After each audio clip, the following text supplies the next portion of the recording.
Kaum muslimin yang semoga dirahmati oleh Allah Subhanahu wa taala, pada kesempatan kali ini saya akan membacakan ringkasan pembatal puasa kontemporer khususnya dalam bidang medis kontemporer, yaitu di zaman ini yang tidak kita temui di kitab-kitab klasik ulama di zaman dahulu.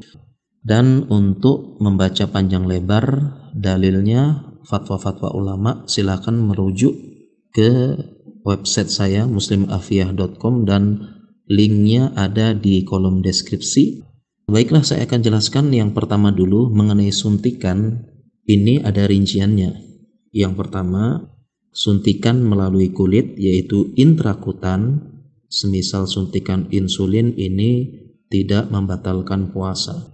Yang kedua, suntikan intramuskular yaitu masuk ke otot. Mohon maaf seperti di lengan, mohon maaf seperti di bokong misalnya, ini juga tidak membatalkan puasa. Kemudian yang ketiga, suntikan melalui pembuluh darah atau intravena, ya, seperti suntikan anti nyeri, infus dan vitamin. Maka ini dirinci apabila suntikannya itu mengandung bahan makanan, ya, seperti suntikan glukosa, suntikan vitamin C, ini membatalkan puasa. Nah, tetapi suntikannya ya bukan mengandung bahan makanan seperti suntikan anti nyeri, antihistamin 1 mili, 2 mili, ini tidak membatalkan puasa.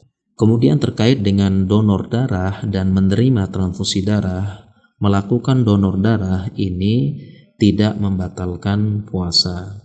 Sedangkan menerima darah transfusi ini membatalkan puasa, termasuk dengan prosedur cuci darah yang memasukkan darah orang lain ini secara umum, ya. Nanti rinciannya ada lagi.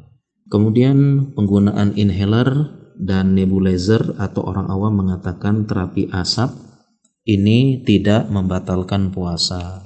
Kemudian terkait dengan hidung, tetes hidung dan semprot hidung juga, ini pendapat yang saya pegang tidak membatalkan puasa, walaupun memang pembahasan ini terkait dengan istinsyak, yaitu menghirup sedikit air ketika berwudu, dan ini menjadi perselisihan kuat dari para ulama, tetapi saya jelaskan dalam tulisan fatwa ulama rinciannya dan faktanya bahwasanya tetes hidung dan semprot hidung tidak membatalkan puasa.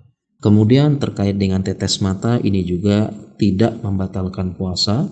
Demikian juga dengan tetes telinga dan bilas telinga, ini juga tidak membatalkan puasa. Kemudian bagaimana dengan obat kumur? Fatwa dari ulama tidak membatalkan puasa asalkan tidak tertelan. Demikian juga banyak yang bertanya, berobat ke dokter gigi apakah membatalkan puasa, ya, karena secara umum polinya itu buka pagi.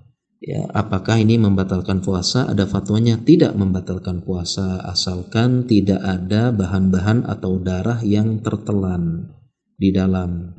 Nah, demikian juga dengan pengambilan sampel di laboratorium, misalnya tes rapid antibody, ini juga tidak membatalkan puasa. Dan demikian juga dengan suntikan vaksin, ini juga tidak membatalkan puasa. Kemudian terkait dengan anestesi pembiusan, apabila anestesinya melalui hidung, menghirup gas, ini tidak membatalkan puasa. Demikian juga penggunaan oksigen juga tidak membatalkan puasa. Dan anestesi kering, akupuntur dari Cina menggunakan jarum, tidak membatalkan puasa. Sedangkan anestesi melalui suntikan kita sudah bahas dalam suntikan. Kemudian terkait dengan anestesi, kan tidak sadar. Apabila tidak sadar sehari penuh, maka ini puasanya tidak sah. Tetapi kalau hanya beberapa waktu, ini puasanya sah.